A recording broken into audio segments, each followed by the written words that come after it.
Okay. Good morning. Good morning. How are you? It's nice to talk to you again today. I hope you had a good week.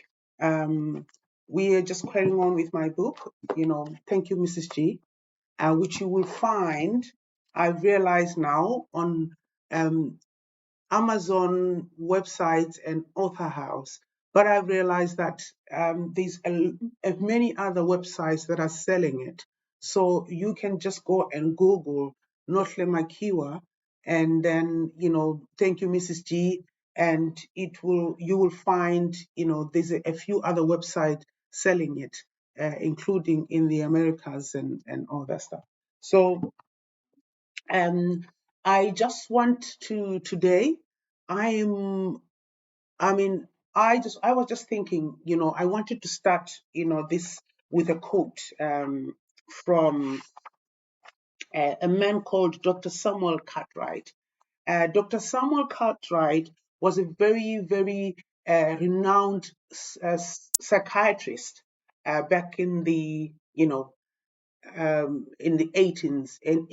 In fact, in 1851, he gave a report to a medical association, and he was talking about our slaves. He was talking about Negroes. That's 1851. You know that it was towards the abolition of slavery, which was in 1865 in America.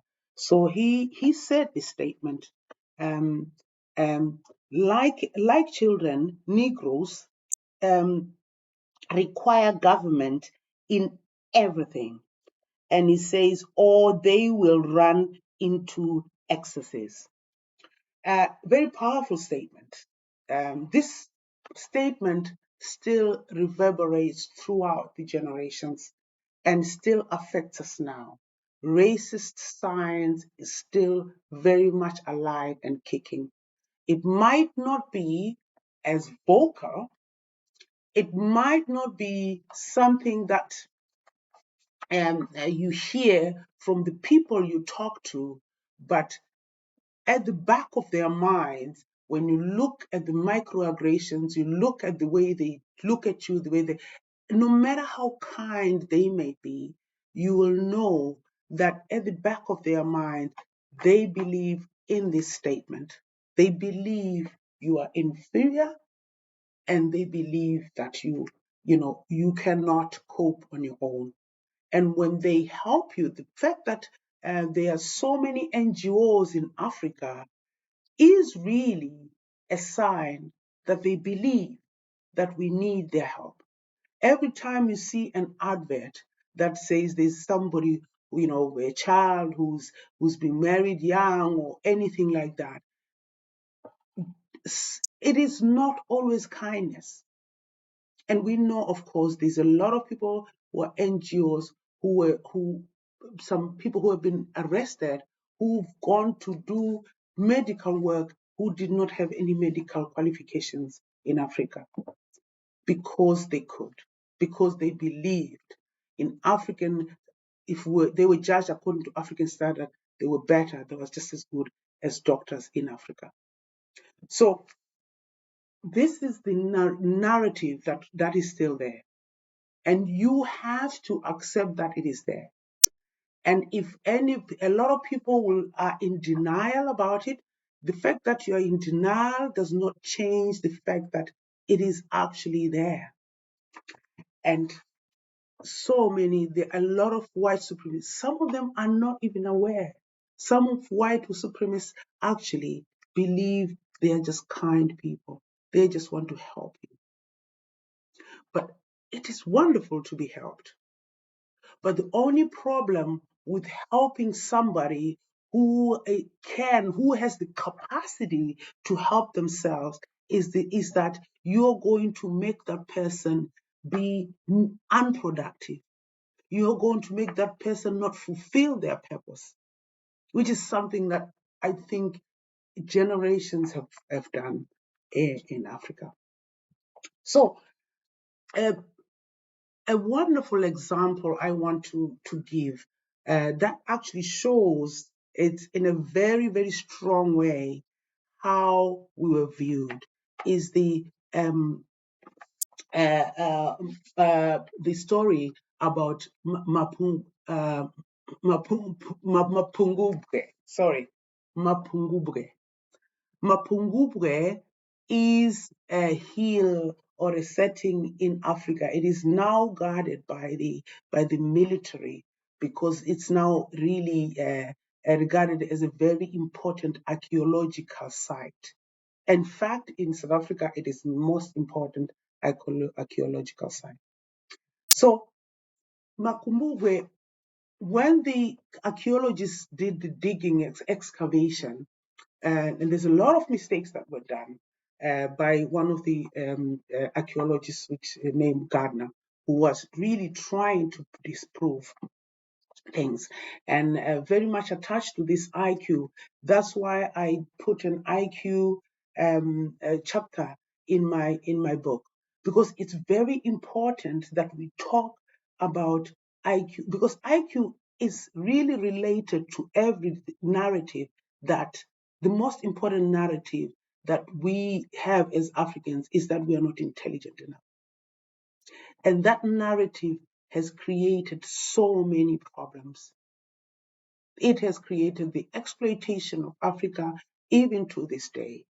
Is that belief, is driven by the belief that we are not intelligent. So Mapungubwe is a city, according to archaeologists. It's a city that was there. It was there, I think it was a site of a city which was there for about 8 years. And it goes back to the 10,000, to the 1000 AD. That's how back, you know. And when in 1932, and you know that, okay, there was the gold rush in, Witwatersrand in South Africa, and, it was there. And everybody was talking gold at that time, looking around. It was scramble for Africa in the late 1800s, as you know, 1886, and that's the Witwatersrand. The scramble for Africa, everybody running to Africa. And of course, in desperation, a father took his children, one of them, and they was a student in the University of Pretoria, and they went to Mapungubwe. And when they went there, they spoke to local chief Makuena, who, this place was sacred and nobody went there. Kings are buried there. So it was sacred and touched. But of course, they came, I think they are Van Krans, Van Krans and Van something else, I don't know. But they went and they asked the chief, take us up. And okay, the chief refused. No, it's too, But then the brother agreed to take them, and he pointed without even looking. That's how, I think, with Africans, kings were very sacred. So he wouldn't even go up with them. But as they went up, and they found that actually there was a stairway to that place, and they dug out, they found artifacts, gold, 7,500 ounces of artifacts. And one of them was in a rhinoceros. And of course, if you talk rhinoceros, you're talking Africa. Okay. So they were like, oh, we're going to just have this and melt among ourselves. But one of the young Van Krans had conscience. That's one thing I wanted to talk about next week. Conscience. Because high IQ without conscience is very destructive. Anyway, they went up. And as they were going up, he wrote a letter to his, to his dean, and said, look, we found some gold and everything. And then, of course, when, entourage was sent there, archaeologists dug out and they, came out with this more artifacts. And it was really found out that these artifacts, they said, no, these artifacts, have got to be, carbon dated them to, 1000 AD. But they do not want to believe. You have to remember at that time, the black man was an oppressed man, was an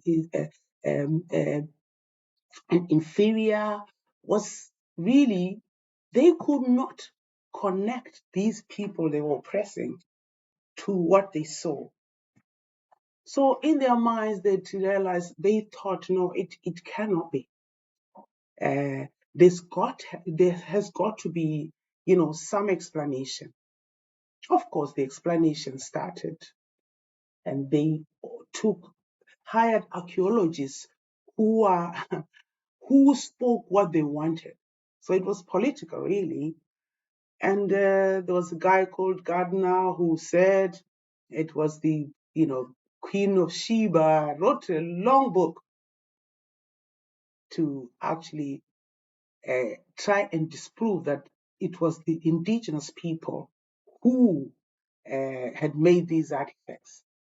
Because these artifacts were proof that civilization was already in Africa. So can you see how this was dismantling everything they claimed or they purported to have come to Africa for? It meant that they were not Christians, because they were believing that these people did not know and they wanted to take away their culture. So we know that, of course, from those actions, they were not Christians. They say the three C's were Christians, commerce. So it was going to disprove that commerce, trading was already there. Because some of the artifacts that were found were they actually showed that they traded with Asia, they traded with Korea, China, the Arabs. So it means that these people, even though they were inland, they had traded with all these people. So commerce, no, they didn't need it. And it also shows that civilization was already there. So because of this, these artifacts were put in the museum only for a short while, but I think they just thought, no, this is going to change the narrative, because they had already subdued the African, and already they were ruling over, and were very oppressive people, as you know. And so they took them and just locked them up for 60 years. That was 1932, 60 years up to, the time that there was a revolution, war of revolutionary wars, and, Mandela's and all that stuff. So in the 90s, that's when they came up. So what shows is that at the end of the day, they were so, determined, hell-bent on proving that an African was uncivilized, and that it was the white man who came to civilize Africa. To this day, there are young people I see on TikTok who actually believe that we were saved by the white man. That when the white man came to our land, he came to save us. The story of Mapungubwe is really so wonderful. And perhaps it was good that those artifacts were kept there and nobody touched them, because they were meant to prove that we were civilized, way more civilized, before they came over. And it showed that the spindle had been used, weaving had been done. A lot of things that were excavated, a lot of things that were dug out, actually proved that there was a civilization striving there. That city is said to have survived for 80 years, but there was suddenly something happened. And of course, that's when they moved down south, up north to the Great Zimbabwe. It was not too far from the Great Zimbabwe, and it's between the Shashe, the confluence of the Shashe and the Limpopo River. So then that proves, so it is now the most important archaeological place in Southern Africa, in South Africa actually. So it means that then that the oppression, information was kept away. And if you're not going to read and find out, you are keeping yourself further from the information that would have meant that you would have been able to free yourself. Information is very important, because when you do not know your history, you cannot know where you're going. A lot of young people today think they can do without knowing their history. Of course, it's good to have confidence. Of course, but the important thing about information is that when you encounter people who brand you using that false information, you are able to stand up and speak for yourself. That is very important. I've heard a lot of young people, one of the young people told me, oh, that's just a long time ago. It is a long time ago, but to this day, it still is used to condition our mind. Our minds are conditions, and we've passed that on to our children. There's an exercise I would like you to do. I was asked, I read this, there was a research that was done by these Black, scientists. They asked in the diasporas in, America, they asked, what is the image of God that you have in your mind? And 70% of the people that were studied in America had the image of God. Their image of God was a white man. And I'm guilty. It's only then when I read that, I started to imagine, I realized that my image of God is a white man. And I realized that it is in my subconscious. And as we know, as I said before, your subconscious rules 95% of what you do every day. 95% of what you do every day is in your subconscious. It's in your beliefs. It's rooted in your beliefs. So it's only 5% that's plugged in. So everything you do, the way you behave, it's based on your beliefs. And how we get rid of, I'll do an episode where we are going to talk about how you get rid of those beliefs and, take away that old information and put new information that will make you act in a way that will change your life. I realized that myself. And of course, if we've had people like Dr. Cartwright, who have said that we are people who need to be checked, who believed, by the way, that when a slave is running away, they have a mental, if they want desire for freedom, it's a mental illness. And this racist side is still alive today. There are people you talk to every day who will be kind to you, who will be nice to you. But there are little things that they say that make you should note, that they believe they might love you, but they believe that you are inferior, that you are incapable. So as nice as they are, people can be nice to us, people can but the point is, being nice does not empower us as Africans. What empowers us is the belief that we are able to do just as good. The day that Africa will realize its capacity and how strong they are, unfortunately, even leaders don't believe in their capacity. So a lot of times we cry about the leaders, but we actually don't realize that they too lived under those oppressive times where they were meant to believe that they are less. Even though they fought for our independence, they still struggle with believing that they are just as good as a white man, which is the reason why when we have sanctions in Africa, we struggle.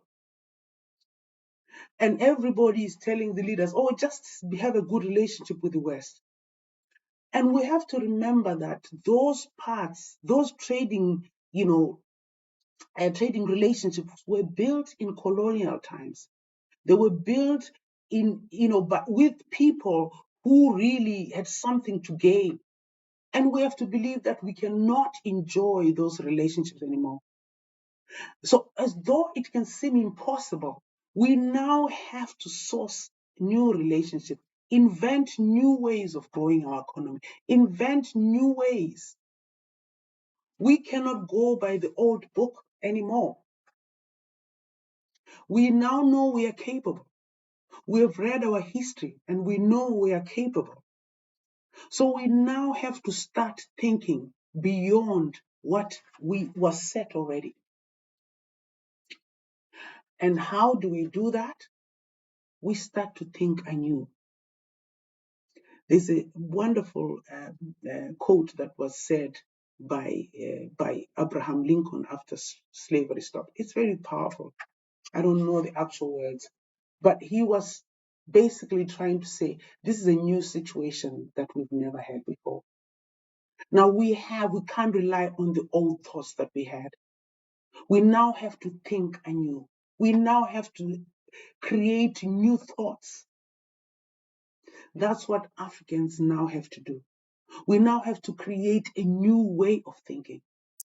We now have to look at what we thought was impossible and push through those impossible thoughts and know that we are able. We know our history. We know that we are not doomed to be inferior, mentally inferior. And therefore, we have to think in a crazy way. We have to think beyond things that we thought were our bar, were the ceiling. So I wanted to say this because the story of Mapungubwe is a fascinating one. Of course, they said, oh, the gardener said, no, this was, Queen of Sheba. It must be the Queen of Sheba. And even when they were talking to the archaeologists who the person was interviewing, I could see that they are just saying it because, but inside, you could see in their eyes, inside their hearts, they don't believe it. And he came up with the Hottentots and all those people. They're trying to credit to another person other than the Black African. And he was saying the Khoikhois and all those things. But it turned out, it was the Venda and the Tswana people, that came from there. And of course, that is the same kingdom that became the Great Zimbabwe, the Monotapas Kingdom, which of course most people must have moved from there. And they tried. And there's a woman, archaeologist, who came with with a group of women she works with, and when they went and searched, they came to the conclusion that they were indigenous people. Of course, talk about rhinoceros. Rhinoceros is very African, and it's called Chipembere. Chipembere. So Pembera is sort of dancing, happiness. And of course, it must have been dancing to the king if it was a gift to the king. And there's every explanation that shows that indigenous people, those artifacts belong to the indigenous people. And there's every explanation to show there were beads that were found there that were connected to Asia and everything. they will show that these people were trading. And it shows that these people were, were really civilized.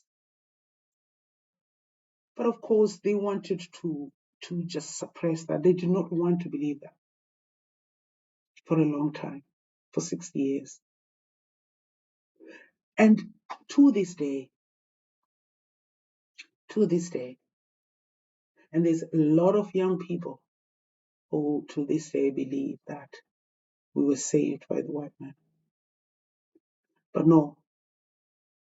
So we have to start thinking anew. We have to start believing things that are beyond, instead of thinking about, asking your child, you want to be a doctor, most people want their children to be doctors. Ask them to be researchers. Ask them to be, let them want to be archaeologists. Let them want to be neuroscientists. Let us now spread our wings. Let us now allow our children to do things that we thought before we were told that we could not do.